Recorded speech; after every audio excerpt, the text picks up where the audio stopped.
Hello and welcome to my channel. I hope that you're all doing fine. My name is Sara and I post Urdu related content every single Friday. If you're just starting out in Urdu, follow my absolute beginner grammar playlist. Today we're going to talk about Urdu nouns. Nouns, as I'm sure you all know, is the name of a person, feeling, idea, etc. Nouns in Urdu have genders, much like many other Indo-European languages, for example, Spanish, Arabic, Hebrew, Russian, and many. So what does that mean? Is every single thing is either masculine or it can be feminine. Noun genders are very important because they form an agreement system with all other aspects of the language. For example, if a noun is female, that means that the adjective will agree with it, the possessive adjective will agree with it, the verb will agree with it.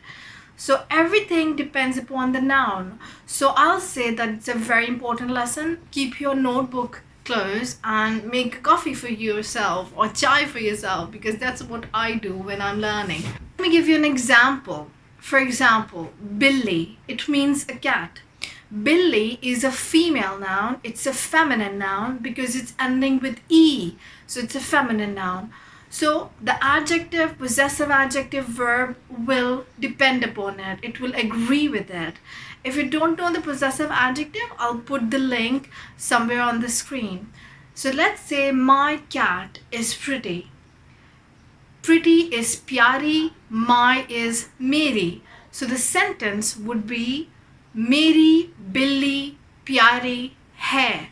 So you see, everything is ending with E. Meri billi pyari hai. The nouns in Urdu are divided into feminine and masculine, and the feminine nouns and the masculine nouns are further categorized into marked and unmarked nouns. Let's dive deeper into feminine nouns and what are marked and unmarked nouns. So by marked nouns, what it means is the nouns that are ending with E. They have this kind of marker in them. They are ending with choti ye, or if you're learning through Romanized transcription, E or I. So they're easily distinguishable, they're easily recognized, they're easily identified. For example, ladki, kursi, all these nouns are feminine nouns. Let's consider some examples and see how the agreement system is taking place. So the nouns like ladki, bachchi, sarhi, lassi, kursi, as well as some English nouns, for example, university, they're all female nouns. They're all ending with E. So how do you pluralize them? You just add ya in them, or iaan. The ending is nasally. So ye, alif, and nun ghunna. You just add it after that, and then it will become plural. So ladki, ladkiyan, kursi, kursiyan, bachchi, bachchiyan, sarhi, sarhiyan, or all these examples. Let's see some of the examples and use them with adjective and possessive adjective and pronouns. उसकी लड़की अच्छी है, उसकी लड़कियां प्यारी हैं, हमारी बच्चियां शरारती हैं, आपकी साड़ी खूबसूरत है, मेरी बीवी अच्छी है, सबकी गाड़ियां काली हैं, मेरी गाड़ी नीली है, तुम्हारी बिल्ली अच्छी है, क्या ये बिरयानी सस्ती है, तुम्हारी काली साड़ी बहुत अच्छी है. Now that we got the marked nouns covered, let's move to the unmarked feminine nouns. So the unmarked feminine nouns are ending with any other sound. So they are ending with any other consonants.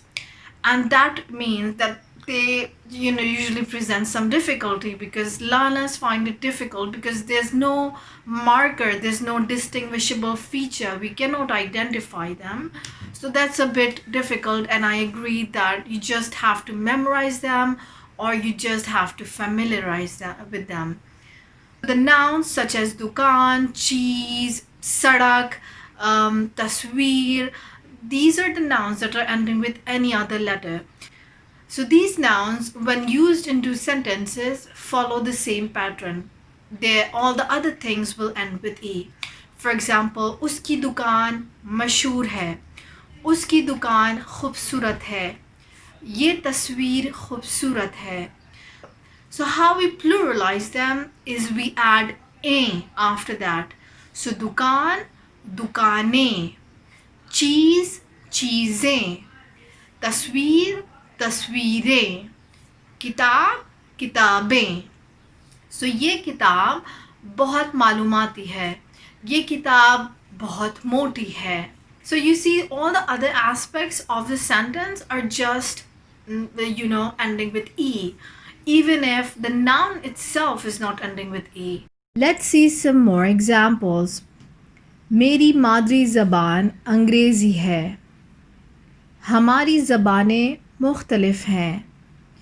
मुख्तलिफ is a kind of adjective which will not change. मेरी आँखें काली हैं, दुनिया बहुत बड़ी है. Dunya here is one of the exception. It's ending with a, but it's a female noun.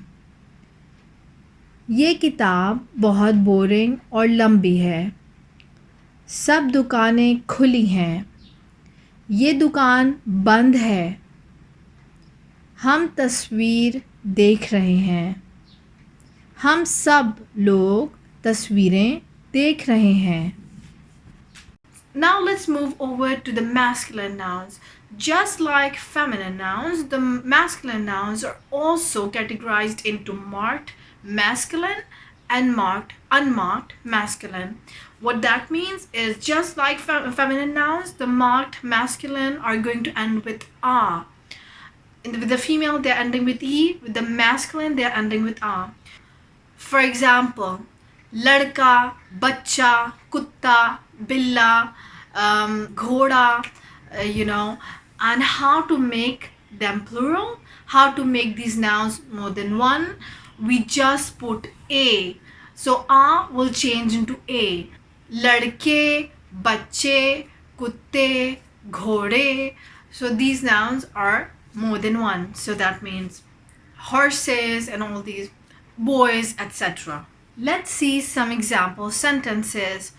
उसके बच्चे बहुत अच्छे हैं, उसके लड़के बहुत शरारती हैं, उसके घोड़े बहुत खूबसूरत हैं, उसके कुत्ते बहुत वफादार हैं, तुम्हारा बच्चा बहुत प्यारा है, आपका बच्चा कहाँ है,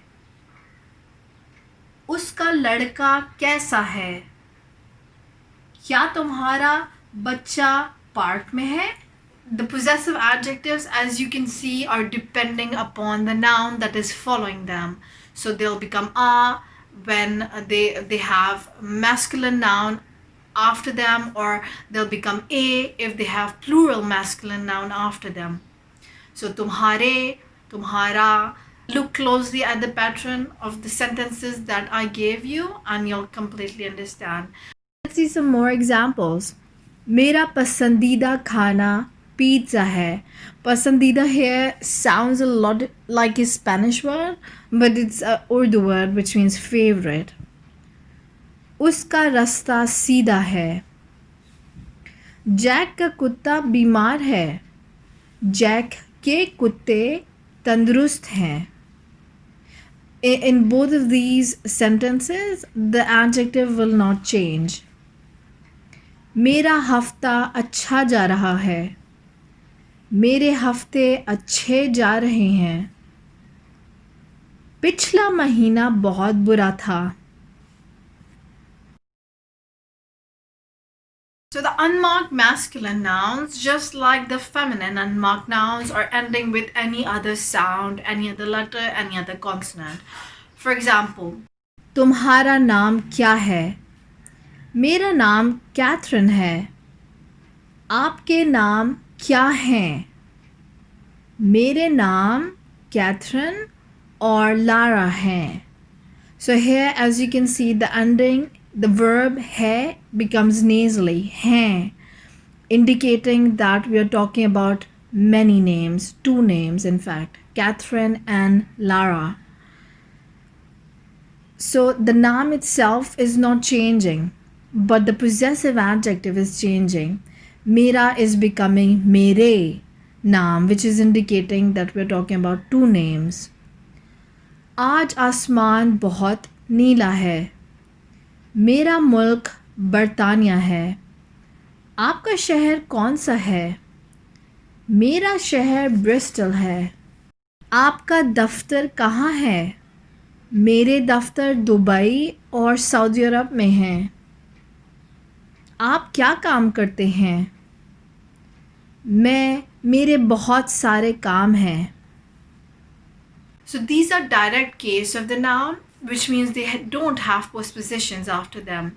There are another case of the nouns which are called oblique cases, which I'll discuss in another lesson. I hope that now you have a clear understanding of nouns in Urdu. It is a very important grammar point, and if you have any confusion, comment down below and let me know if you have any problem. I hope that you have a good day and goodbye.